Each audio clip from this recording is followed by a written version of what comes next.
Indian River Connections brings you the first source you can watch for truth on board decisions in Indian River County. The Board Report, where taxpayers and policymakers intersect.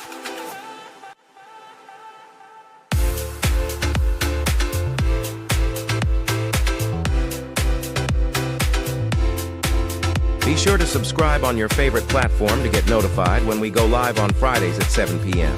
Visit IndianRiverConnections.com for more. Sponsored by Gus Curran's House of Champions. Hello, everyone. Welcome to the Board Report brought to you by Indian River Connections. I'm Joann Binford, and this is my co-host, Mike. How you doing, Mike? Hello. Don't mind my background.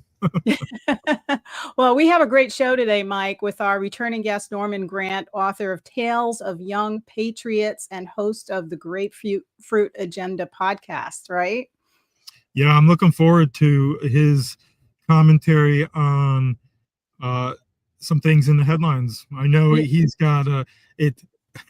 When we did the show prep, John said nothing too heavy, but of course, nothing too heavy for us is excellent for a driving conversation. So I look forward to what Norman's got to bring to the table. And we have, go ahead. I'm sorry.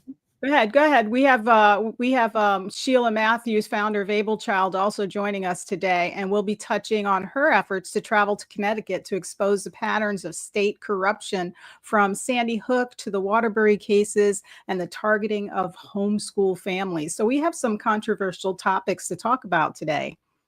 Yeah, and I'm excited to hear what Sheila's got to say. She's making her rounds, and she's really out there driving, or should I say, shattering the narrative that we find in the media, which is, I'm excited. I don't want to let the cat out of the bag, but I'm going to, anyways. We're helping CJ and Sheila produce a new show called Shattering the Narrative. So, and they've already done a lot of great content with great guests and interviews. So, we're going to help them polish it up a little bit and push it out there. So I look forward to that. So yeah, so everybody, if you're here, stick around. We've got our sponsor, Gus Curran, House of Champions, and we'll be right back with Norman Grant. Tired of the same old workout? Come knock out your fitness goals at Gus Curran's House of Champions. Founded in 1996 right here in Vero Beach, Florida, our Hall of Fame trainers will push you to your limits and beyond. Whether you're a beginner or a pro, we have the perfect class for you, including the one-of-a-kind rock-steady Parkinson's training. So come join the fight and unleash the champion inside you. Give them a call, 772-713-1157, or go to gchouseofchampions.com. Hi, Norman. Welcome to the show. How are we, technically? We are doing great. It's nice to have you back on board. I know you wanted to talk about that desegregation that's going on in the New York Times article. Tell us a little about that. Yeah, well, before I do, pushing my podcast, The Grapefruit Agenda, the last one was 100 Days of Trump Hate, as opposed to 100 Days. But I went to the school board meeting a couple of weeks ago, and I'm looking at the place being packed with kids. So to prevent people like us, because people like us were standing around, but people who need to be seated, if you're over 65 years old, you need to have a seat. But they have so many trophies to hand out. Everybody gets a trophy. And there was a film of a guy's, it was cool. It was a veterans salute to veterans who have kids. And I said, that was 25 minutes of video and presentation, and they put a medal around everybody. And I had to give up my seat to people. So I'm standing against the wall. And then I had to leave before the drama. And I mean, I couldn't take it. But what I understand is that the NAACP is still pushing for the order that says that we have a systemic racist system here and that we are still segregated. And we just can't believe the verbiage that comes out of these people's mouths. So I'm looking at the New York Times today, which is no friend of it's a friend of DEI. So no friend of people like Trump who are trying to get rid of DEI. But here's the headline. Some Republicans push to put school desegregation officially in the past. Well, geez, Aren't many of us? So I just want to challenge this word desegregation. Segregation is a word that means intentionally separated. Mhm. So if people separate voluntarily, that's not segregation. So if people sit at different school lunch tables, that's their own volition. But this desegregation is a 60s word. And that's what this is about. So from the New York Times, it says Republican leaders in Louisiana are pushing to end the last remnants of federally ordered school desegregation in their state, arguing the era of racial exclusion is in the past. Now, I'm trying to figure out what racial exclusion is in Indian River County. Who was excluded by race? If the NACP, is it Mr. Brown? Is that the leader of the NACP? Yeah, Mr. Brown. So if he can tell us what the exclusion represents, I'd be satisfied. It's in the past. So racial exclusion is in the past, that the U.S. government has forced burdensome requirements on school districts long enough. For sure. I'd like to hear John Kennedy from Louisiana respond to that. They may have found allies in the Trump administration as it seeks to slash federal bureaucracy and roll back diversity efforts across the country. And let me ask you a question. What is Wait, no, diversity? let me ask you a question. Yeah, well, let me ask you. So when the Democrats or the New York Times says diversity, they assume that it's ethnic diversity. It's not intellectual diversity. It's not sexual diversity. It's not economic diversity, not intellectual. So this assumption that it's all ethnic diversity. So it's been 71 years since the Supreme Court made racially segregated schools illegal. Brown versus Board, yada, yada. Civil rights advocates see the efforts as part of a broader attack on Black students. Let me say this again. Civil rights advocates, that's Mr. Brown, NACP, in River County, advocates see the effort as part of a broader attack on Black students and civil rights under the Trump administration, at a time when U.S. schools are only growing more segregated by volition, I say. But the Democratic word is attack also, to attack Black students. So people like the NACP in Indian River County are saying that they're being attacked. Black kids are being attacked. How do you define that? If I were Dr. Moore, who apparently actually rebutted, what's her name, Miss Green, who stood up and said she feels that the segregation is still there. And when questioned about it, the rebuff was, well, Mrs. Green, how do you feel that? What makes you feel that? So here we are with a national movement of I call it the race industry, going forward with feelings about how they need to respond to the civil rights of today. And if you could show me the systemic racism in the school, Miss whoever you are, we would be glad to find that out, and we would quash it, because we went through the civil rights era of the 60s, and we went through Supreme Court decisions, and we went through Congress and laws. And if you still think that it's a system of racism, you got to point it out. Put your finger on it. It's not about feelings.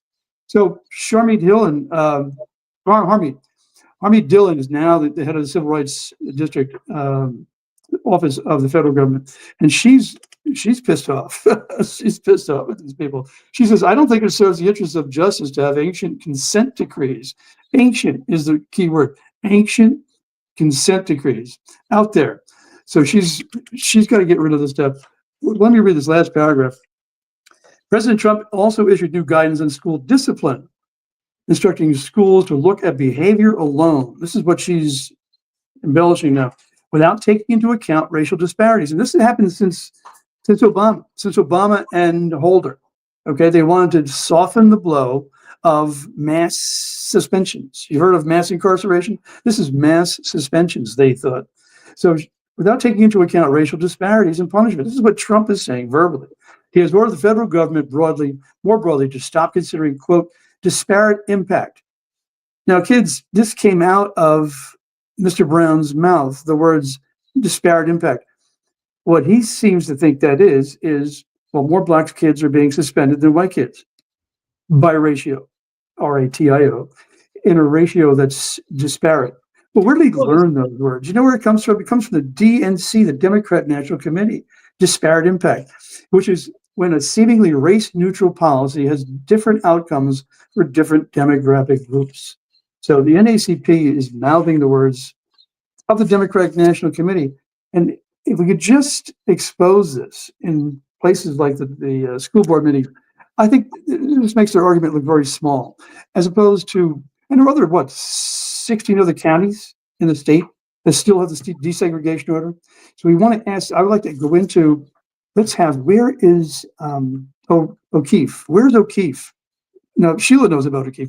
If we had a mini O'Keefe going into the schools and asking the Black kids, do you feel like you're segregated? Or the people who say I you think can't. the desegregation orders and the KPIs that the NAACP is fighting is more towards like reparations, if you ask me, because That's what it is. what it's creating is it's creating systemic racism within a school district from Black systemic racism It's systemic payback. Because KPIs have nothing to do with merit-based character, actions, rewards. It's not merit-based at all. It's all numbers, like you were saying with discipline. If a large number of Black kids are being disciplined or suspended, those KPIs that are in place right now with the school district under the desegregation order means if you've suspended this many Black students, you better not suspend anymore, because you're going to be flagged. You're going to be flagged. KPI, can you explain the under a KPI, desegregation Joann? order? Huh? Would you explain KPI to us? The KPIs are what they are is a percentage. So let me find they're working. Well, this is DEI. If you have to have diversity of suspensions, this is one of the reasons I left public education, because they were asking people to not suspend kids and not kick them out of class. So you have to kick them out. If I had one Asian kid in my class, I'd have to suspend her 1 out of every 65 days to make up the ratio. Well, the KPI goals are to close the participation gap between white and African American students in course acceleration, dual enrollment, honors classes, IB, AP, and academic or extracurricular activities. And additionally to that, it requires the district to maintain 125 African American students in the African American Student Council. How is that not creating segregation? That's called racism. How are you going? How many, so you're going to tell me that you're going to be responsible for making sure that there's 125 African American students in this African American Student Council. What if you can't get 125 students in there? Why does that have to play a role in desegregation? You're segregating Black African American people from American students. Why don't you just have an American council? The Civil Rights Act of 1964 was discrimination based on race, which includes all minority groups. So I'm not sure where it went to just Black and white. I just said, well, that's the initiative of the NAACP. The NAACP is focusing on Black African American students, which you've also heard in the liberal states. We want reparations. This KPI is pretty much saying you suppressed us in the 60s and we segregated, and that's why our students aren't excelling. So now you have to be forced to meet these numbers that show that you're trying to close the gap. And let me ask you another question. The last question: who is the judge that's presiding over this case? Is a woman in Miami? Yes. And can she be petitioned, like the Doors said, Morrison, that you can't petition the Lord with prayer? How do we petition the judge in Miami? I don't know. That's Dr. Moore. They have to take this back to mediation, which is what I hope happens, that it goes back to mediation, because these KPIs are really DEI on steroids when you think about it. How are you going to force, if you have 12% Black African American students in the school, they represent, so I'm just throwing a number out there, I don't know if it's accurate. How are you going to take that 12% and fill in the gap? Because that 12% either has to all be overachieving, because AP, IB programs, accelerated, dual enrollment classes, those are higher level achievement levels of education that kids actually have to qualify for. So if you've got 12% of the population, you're going to tell me that 12% is going to meet in their Well, it could be, numbers but it's the by same. volition. It's highly unlikely. You know, Absurd.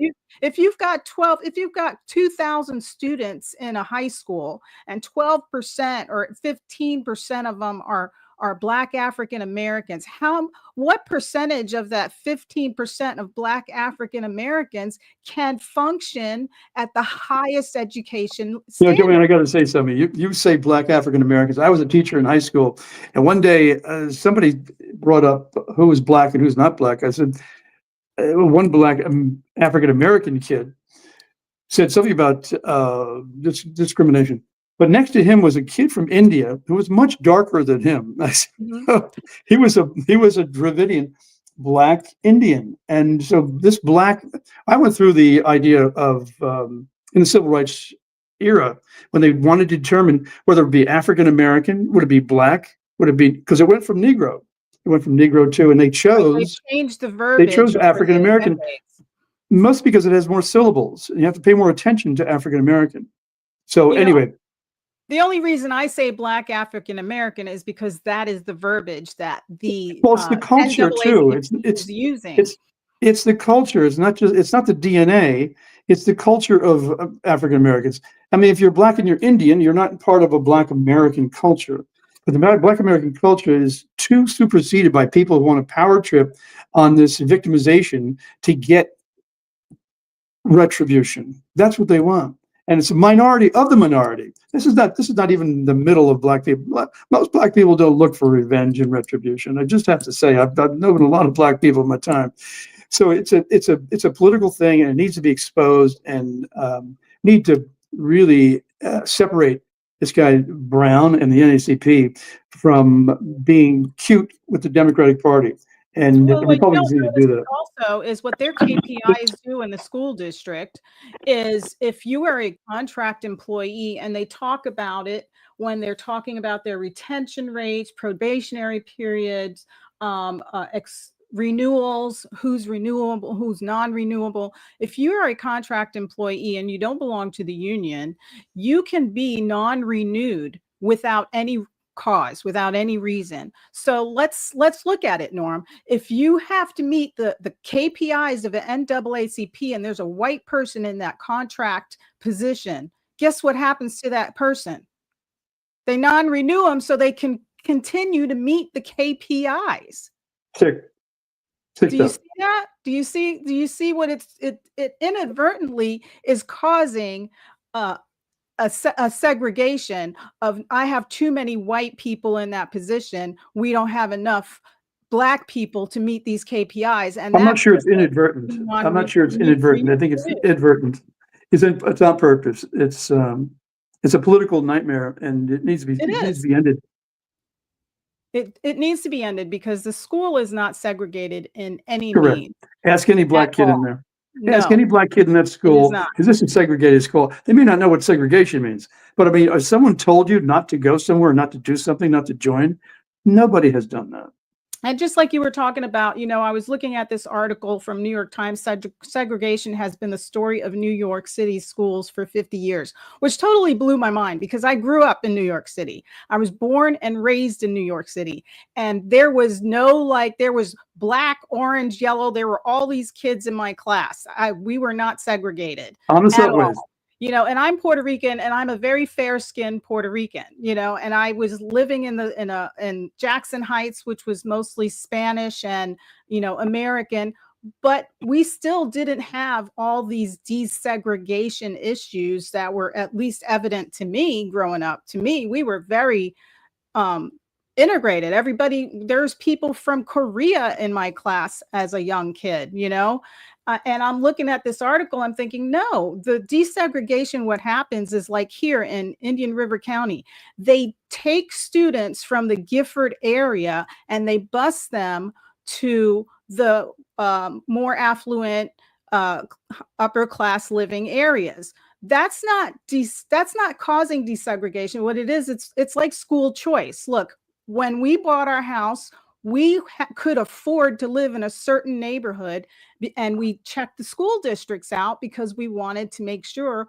we were positioning our family in an area of town where our kids could excel at their best. So we're not going to go drive to the middle of Harlem where there's crime and drugs and say, hey, we want to put our kids to school there. So what they're trying to do is they're trying to say it's segregation because all of these white people move into these neighborhoods and their kids go to school there. And now we have to bus their kids. And then the article said that parents were upset because their kids that could walk to the school that was 2 blocks away from their house were being bused to another neighborhood, right, so that they could mix it up. And I'm like, yeah, that would piss me off too. Why? Because if I'm buying to the max that I can afford to live in a certain neighborhood with a certain school district, that is my choice as a parent. And it has nothing to do with segregation. It has everything to do with making opportunities available to my students. Try to tell the mothers in Queens, the Korean mothers in Queens, and Queens is probably 20-30% Korean now. They have billboards up and down whatever the avenue that is. But the Koreans will not send their kids to public schools. They have Korean schools. I mean, that's part of their own segregation. It's a social segregation. It's a cultural segregation, but it's their choice. Nobody's forcing them. That's different now because I grew up in Queens. I grew up in Astoria, Queens. And Astoria, Queens used to be very Greek and Italian when I was living there. And I also grew up in Jackson Heights, which was a mixture of Spanish and Irish. And Woodside, Queens, which was a lot of Irish and Italian. But, you know, we didn't have schools where you were just, I don't agree with this. If you want to live in Korea and then come live in the United States and just have your kids go to Korean school, I say take your butt and go back to Korea. You know, I don't agree with that. If you want to come to the United States, it's time to assimilate because we have a culture, and that's an American culture that speaks English. And if we continue to allow these people to come over to the United States and make their little countries, and then when you have to go talk to them, you literally have to use your translator in your own nation. I find that insulting, and it demeans our culture as American people. And they won't have an America left. They have the choice, and that's their choice. If it were economically feasible, would Black African Americans want their own school system back? Would they want to go back to a segregated system because it would be more culturally homogenous? I mean, ask Mr. Brown that. Do you want more? No, they don't want that. They want entitlements is what they want. They want to constantly be the victimhood and have entitlements. Look, you owe us this, you owe us that, you owe us this. It's like, no, look, stop raising your kids to hate people and stop raising your kids telling them that their skin color has everything to do with their character. It does. Right. It's a cultural thing that these people that grew up in the oppressed times need to stop training the new kids of the future to hate white people. I mean, let me put this video up here for you, Norm, that I got. And this just blows my mind. I'm going to throw it up here. One idea is, don't make me throw up, how we are going to exterminate white people, because that, in my estimation, is the only conclusion I have come to. We have to exterminate white people off of the face of the planet to solve this problem. Now, I don't care whether you clap or not, but I'm saying to you that we need to solve this problem because they are going to kill us. And I will leave on that. Yeah, so this is what they need to stop spewing. Oops, excuse me. Sorry, wrong one. Says, oh, I'm sorry. Spewing is a good word. Spewing. They need to stop spewing this diarrhea, you know, because these younger kids that are growing up today are growing up with hate in their heart. And when they're in public school, and if they have a white teacher that's trying to instruct them in something, they've already been taught to hate that person, and they're not going to show any respect. They don't have respect for police. They don't have respect for their teachers. They don't have respect for themselves, you know, because they hate their skin color. Their skin color is an offensive thing to them, and it's being taught through people like Brown in the NAACP and this gentleman that we just pulled up saying that white people need to be exterminated. Yep. expose Brown, expose the NAACP, and all these people who are feeding from the trough of victimhood. It's intellectually segregating me from people who are stupid. It's just a stupidity. Thank you, Joann. Yeah, well, thank you, Norm. I really appreciate you coming on the show. Everybody, stick around. We're going to have Sheila Mathews on board, and we're going to take a break for a commercial break for Warrior Shield.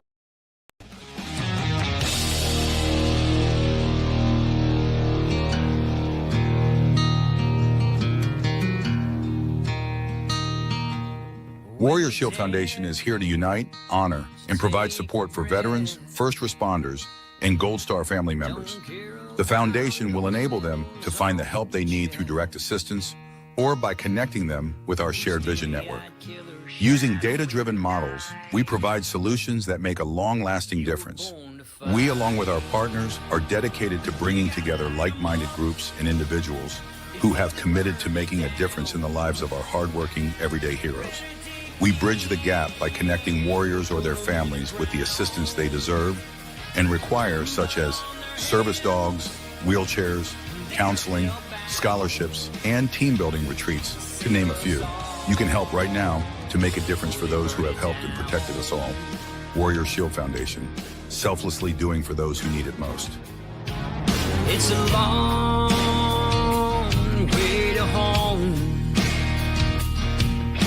but you won't take the hard road all alone. Just look to your left and look to your right. You were born to fight.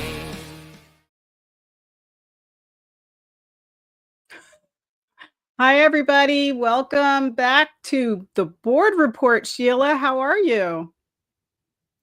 I am good. Thank you very much for having me on. Yeah, so you've got some really good information to share with us today regarding the homeschoolers that are hammering Connecticut with FOIA requests. Tell us more about this. Well, this is an amazing story. I am from Connecticut. That's where AbleChild was hatched when my son was 7, and I was up against the state of Connecticut. So that's really where AbleChild began our journey. So I'm really connected with a lot of people up there still, and the homeschoolers has an amazing attorney by the name of Deborah Stevenson.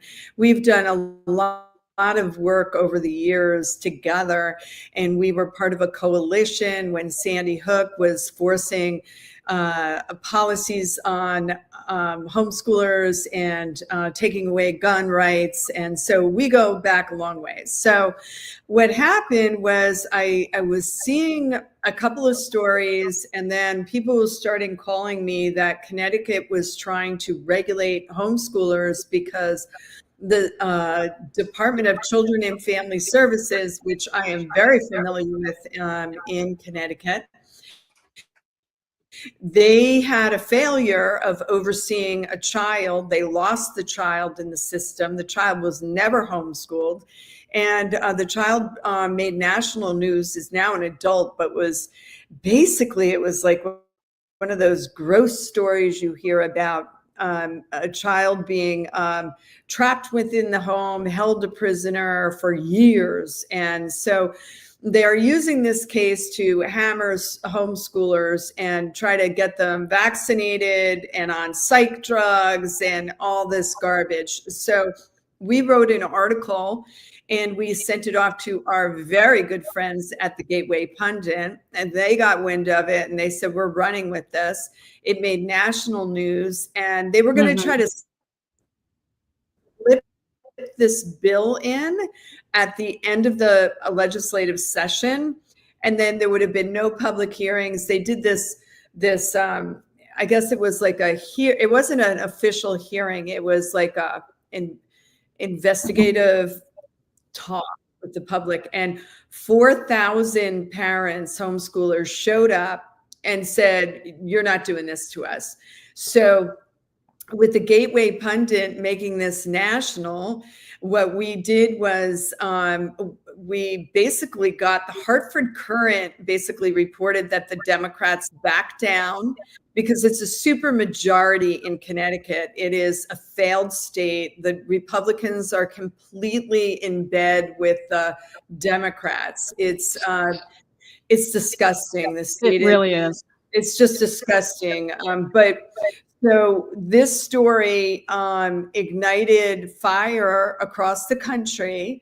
And within a day, the Hartford Courant was reporting that the homeschoolers won, the Democrats were defeated, and the weak, no offense to the Republicans up there, but they're really not Republicans. They really aren't. They were cheering.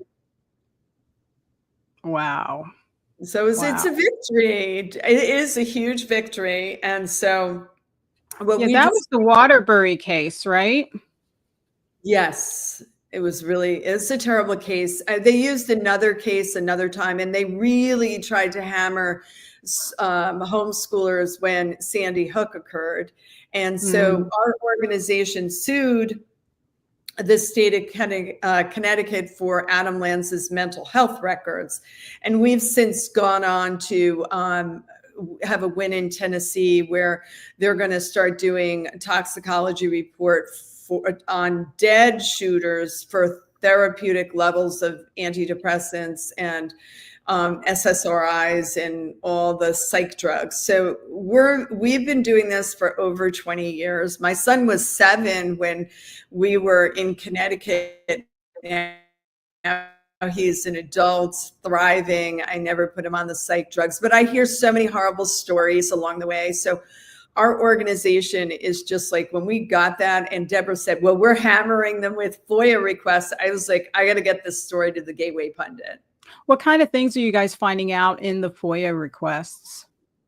Well, they backed down, actually.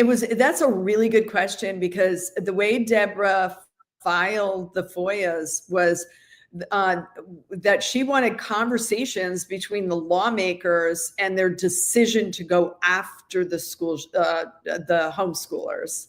So right. She wanted the backroom deals. So she did multiple FOIA requests, and then they caved, and they said, "Oh, we're not going to pass a bill. We're not going to shove it in the end of the year bill." But they're still there. They're still after the homeschoolers, and we're just sick of it, Yeah, it's really troubling to think that we have a lot of Republican representatives out there that are not protecting parental rights, access to know what's in medications, or to even do like these autopsies on the shooters that have died in their shootings, to find out what kind of drugs they were on. Find out what led to that shooting, what led to that. There's, like you're saying, there's mental health issues here underlying where they're just feeding them these drugs, and they're not taking care of the mind, body, and the soul of this child. That's right. And the black box warning is the strongest black box warning before you pull a drug off the market. So antidepressants carry that black box warning. We worked on that along with other groups in DC in front of the FDA, where children hung themselves, they shot themselves, and even adults. And we presented that data, and that's how we got the black box warning. The black box warning is paid for in blood by these children. And my organization, I could tell you, whether you're the state of Connecticut, you're the state of Tennessee, I don't care. We don't get any funding from the state or federal government.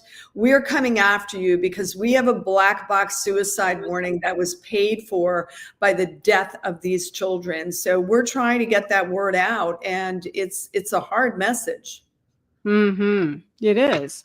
And I guess the toughest thing is not having those Republican supporters, Yeah, exactly. And here's the thing. And I worked on the first bill in Connecticut. It had a Republican nurse, actually, that it was the first bill regarding informed consent before we went national on the prohibition of mandatory medication, because you used to be able to force a child on drugs, on psych drugs, whether they, like, if they didn't take the drugs, they could kick you out of school. So our law tied to IDEA is, and the No Child Left Behind Act, it's a federal law that just because as a parent you say, I don't want to put my son on psych drugs or my daughter on these drugs, they cannot tell you that they're going to kick you out. You have the right for an education regardless of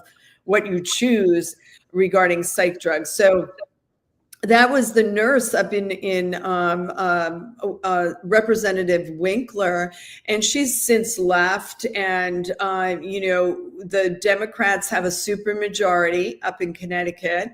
The Republicans, we have a whistleblower coming out. I'll tell you about our trip that we're taking up there, but we are just amazed because the Republicans are completely in bed with the Democrats.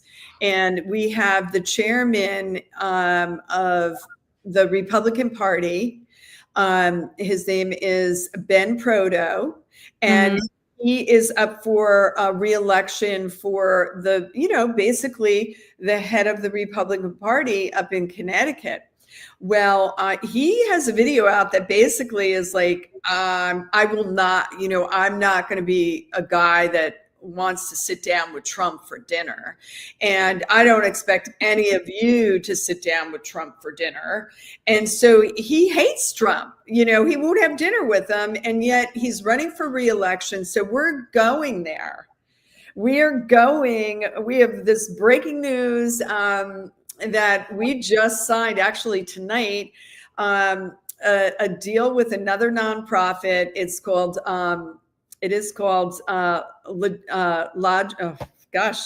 Logical Conservatives. Yes. Logical Conservatives. Logical Conservatives. And, I had I have a lot of information in my head. Logical Conservatives. We love them. It's Mike and Blake is the reporter that's going to be on the ground. Mike is the CEO of Logical Conservatives. And they have this bus. And it's been here in Vero Beach. And they've really been under attack here in Vero Beach. It's beautiful. It has a picture of President Trump, fight, fight, fight, after the Butler attempted assassination. It has Martin Luther King on it. It has President Robert Kennedy and his wife in the convertible where, he was assassinated. And so all these historical pieces on this bus. And so we decided, I said, I'm going to sponsor you. Let's go in and take Connecticut back. Let's really educate the public. We're both nonprofits that do not take state or federal funding. So we are able to speak in a different language in the public. We follow all the same rules, but we're not afraid to lose a government contract. So we're in a unique position, and the Spark Free Press, CJ, everybody knows CJ here in Vero Beach. He is going to be on the bus, and he's going to be covering. He's going to be the press. And so we are really excited about this trip. We're leaving in June. We haven't disclosed the date in which we're leaving, but we're getting a ton of calls from Connecticut. They've already done, we have on our website, on our Facebook, AbleChild.org, we have a video that we did of our first interview that took place, and it's great. It's a really good, I encourage people to go to AbleChild.org and take a look on Facebook on our video. And we're just excited. We're all going to be there. We, like I said, the media has been pounding down our phones, and we're excited. We have an interview tomorrow morning. And in Connecticut. So we're going to be on the road taking this massive, beautiful RV to Connecticut. Well, that's pretty awesome. You guys are doing a fundraiser for this too, right? Are you raising monies for this trip? And is that on AbleChild, or is that on logicalconservative.com? It's going to be on logicalconservative.com. No S on the end. Right. And what you're going to be able to do is get to a launch page where it's going to be announcing the trip. If you want to give already tonight, you can do it. Just put a notation that it's for the Connecticut trip, because it is a separate fund that we're jointly doing. And we're just super excited to be sponsoring this. We're going to have, it's going to be really interesting, because we're going to have Blake, who is an outstanding reporter. His personality really is great on the bus. We're going to be doing live. We have a whistleblower that's going to talk about how he ran for a position in Connecticut, and the Republican group, we call it the executive committee for his town, endorsed the Democrat. That is like crazy. Is that insane? It's insane. And then there's like, okay, so there's I heard, and I can't verify this, but we're getting so much information. Like there's over 100 seats that are unopposed. Wow. Unopposed. So the Democrats are just walking into these seats. Okay.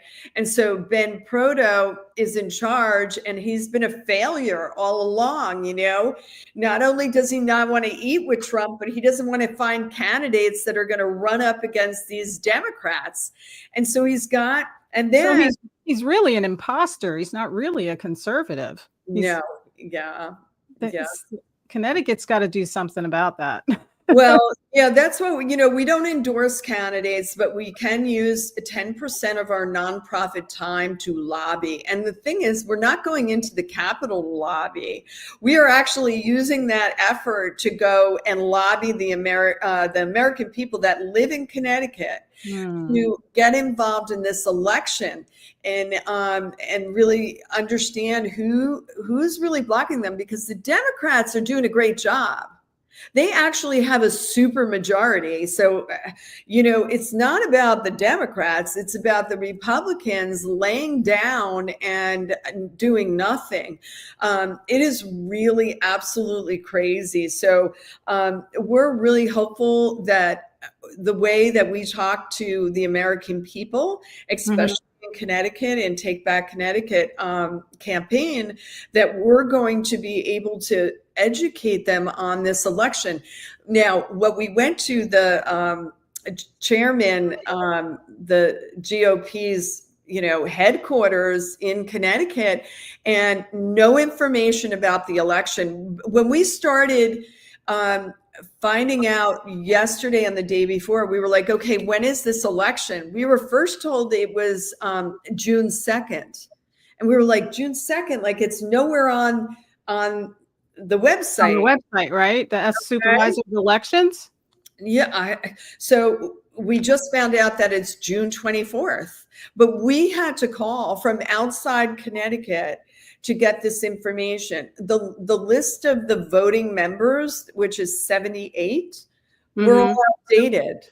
They were all outdated. Okay. So, and then we're hearing rumors that there's another candidate that we're trying to locate right now who actually, that's going to be a story in itself, because he evidently wrote a book about the Republican Party in Connecticut. So we're getting so much dirt. It's incredible. So we're going to mop it up. So what counties are you going to be focusing on in Connecticut? Well, that's going to be unveiled. We have people that are looking to do some events with us. We're going, I think, to one is the Cadillac Ranch, where they do line dancing, where we are been told that the owner is very interested in our trip. We're looking for funding, so I would really suggest people to get in on this, because we're going to, CJ is going to be on the bus, and he's going to, we're going to do like I don't want to speak for him, but he's going to be doing like deals for people who donate to get their names in his paper. And we're going to be delivering this to everybody that comes through the bus. So you're going to be reaching, if you're out there listening, you're going to be reaching people that are behind enemy lines. And this, I don't mean to be like Republican or Democrat. I mean, this is a completely failed state, Joann. This is, they have $4.1 billion of taxpayer money in a rainy day fund. Wow. So they overtaxed all the people, and now the people have no access to this money, and they've already broken the cap of how much this rainy day fund of taxpayer money can have. And they need a Doge. They need a Doge, girl. They need a Doge. Yeah. So it's going to be, we are so excited about this. We are so excited about this trip. So how long are you estimating your trip's going to be once you get there? That's a good question too. We're kind of navigating that right now. We've got, you got to pack clothes for that. You're heading up north. Well, I'm lucky because I have a house there. So the guys on the bus, CJ is going to be AbleChild's feet on there. You know, he's really going to be doing the news coverage. And then Blake, the news reporter, is going to be doing these live streams. So it's really going to be a new way. It's just going to be crazy fun.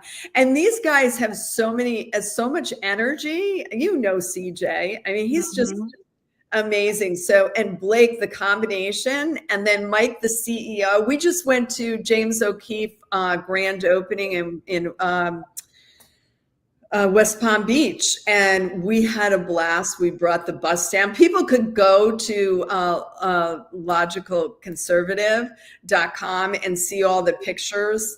And CJ has been sharing it on his Spark Free Press website. But you meet the most amazing people on the bus. I'm actually going up there, parked here in Vero today on Ocean Drive. So after I finish with you, we'll go up and we're going to be loading a lot of the videos on the screen. So people, as they come on the bus, they can see our interview in Connecticut. It's going to be an amazing That's trip. great. Well, it's coming up fast because, May, we're already in the middle of May. So that's just a few weeks away. Listen, these guys were so committed. They were going to leave this Sunday. But what we decided to do, because we thought it was June 5th, the chairman's election. So we were like, let's get up there this weekend before Memorial Day. And we were like all in. But what we found out that it's not till June 25th. And we do have some time now, but our marketing materials coming together. We're gonna have some cool stuff on that bus, you know. So when you get up there, are you going to meet up with Deborah Stevenson? Because yes. I called Deborah Stevenson today. I was trying to get her on the show today with you, but she had some scheduled issues. But we want to get her on so that she can talk about what's going on, and maybe we can bring her on after your trip so we can hear all about what happened up there and the whistleblower, all this other information that you're not able to tell us today. And you know what we could do, we're happy to do live streaming with you guys. We can give you some exclusives, and we're happy to bring our journey through here too, because we're loving starting to working with you all, and doing CJ and I are doing the podcast Shattering the Narrative. So we're all a family, Joann, now, and I just think we're all going to enjoy it. It's going to be fun. And I will definitely talk to Deborah. She's really busy attorney. I mean, she's been really kicking butt there in Connecticut and behind the lines for many years. A lot of people have left. It is a failed state when they have $4 billion of taxpayer money hoarded and a uniparty, And it's a problem, it's a problem with the conservative side of the party. We have conservatives that are taking, or we have people taking positions saying they're conservatives and not living up to their oath to the Constitution. And, the work that you guys are doing is so important because it involves parental rights. It involves informed consent. The FOIA requests that you have to, it involves kids, young people that are growing up and are possibly taking their lives, or why are they taking other people's lives? The mental health issue has spread so far and wide now, all the way down to the LGBTQ, to the desegregation. It's so many topics that are falling under it that cause the stress to these people, these young people growing up in a world today. So everything that you guys are doing is so important, and it affects the homeschoolers. Our government, we've got these rhinos in government that want to take rights away from parents and families, all the way to the point where if you misgender your child, you might have your child taken away from you. So it's really important what you guys are doing. Well, I really appreciate the attention on the issue. I interviewed somebody yesterday who does the Faith Alliance, our real first podcast, and she's in sex trafficking, and that's horrific, right?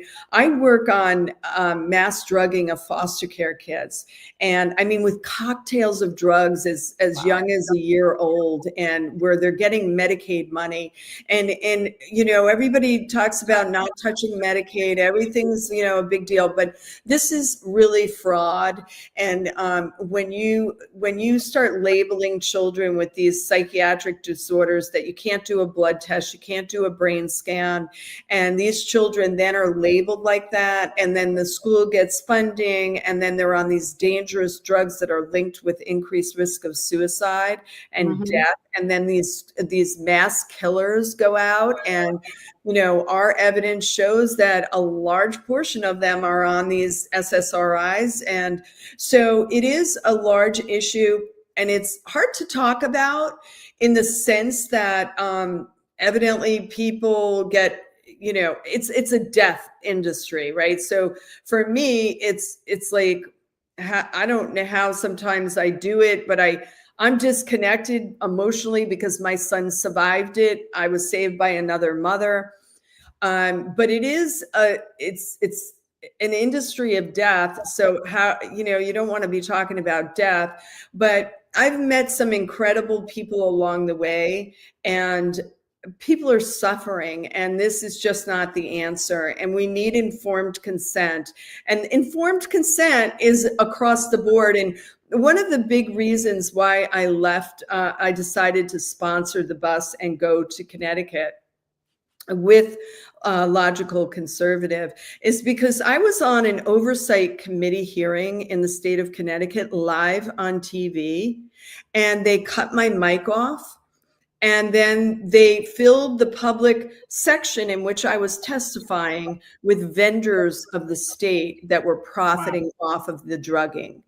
So I am going back into that state, and I do believe it's a failed state. I believe that the people that live in Connecticut are good people, both Democrats and Republicans, but it's unacceptable to reject human rights, because our children aren't Democrats or Republicans. They're human beings. Right. That's why I'm going in there. I work with both parties. I happen to believe that there are good people, but when you take over the party and you trade seats and you take $4.1 billion of taxpayer money and put it in an account, I mean, do you know the interest off of that alone? Where is that money being invested? That's a failed state, Joann. Yeah, that's corrupt. That's corrupt right there. Yeah. Well, Sheila, thank you for joining us today. Always love having you. Would you tell us where they can donate towards that fundraiser so that you guys can get up to Connecticut and do your work? Yes, logicalconservative.com, and look for the new page. If not, just earmark it to Connecticut. But we are a good oiled team. These two young guys are going to be fabulous on the way up, and I'll meet them on the other end. But we will be live and we'll be sharing some great, interesting news stories. Well, great. Thank you so much for joining us. And we look forward to hearing from you again soon, hopefully after when you get back from Connecticut, or do a live feed to us. We'll set it up. Yes, I'm going to promise to do a live feed with you, lady. All right. Thank you. Okay. Thank you very much, Sheila. All right. Well, everybody, thank you for joining us here on the board report. This was an informative, absolutely great session with Sheila Mathews and Norman Grant. And remember to join us every Friday at 7 p.m., the board report, and we will have great topics for you to join us in at our panel view. We're not going to have our panel view today, but we will have that next week. Thank you again. Everyone, Lenka here with Jake, not from State Farm, with an important message. Voices for Children of Okeechobee and the Treasure Coast is hosting a Teach a Child to Fish Day at Riverside Park on July 19th from 9 to 11 a.m. It's not just a fun day on the water, is it, Jake? I mean, there is an educational factor. Teaching a child to fish builds patience, confidence, and focus while fostering a deep connection with nature, family bonding, and respect for the environment. It's a hands-on way to develop life skills, relieve stress, and a fun day on the water. And what better way for Indian River Connections to team up with another local organization to help teachers in underserved classrooms around the county? We will be there on July 19th, collecting supplies for our Stock the Classroom supply drive. It's important to keep classrooms stocked all year long so every student has the tools they need to learn and succeed. When supplies run low, teachers often pay out of pocket. That's where we can come together to lighten that load and support our teachers and students. Wow, 2 great causes for the price of 1. So, let me get this right. You're telling me one of our viewers right now can come to Riverside Park on that Saturday morning and learn to fish and drop off school supplies to help local classrooms? Oh, you're a quick one, Jake. That's right. Saturday, July 19th, 9 a.m., and if you can help out or want more information, email Patrice at pbose@voicesforchildrenotc.org or comment below, and we'll make sure she gets the message. Indian River Connections brings you the first source you can watch for truth on board decisions in Indian River County. The Board Report, where taxpayers and policymakers intersect.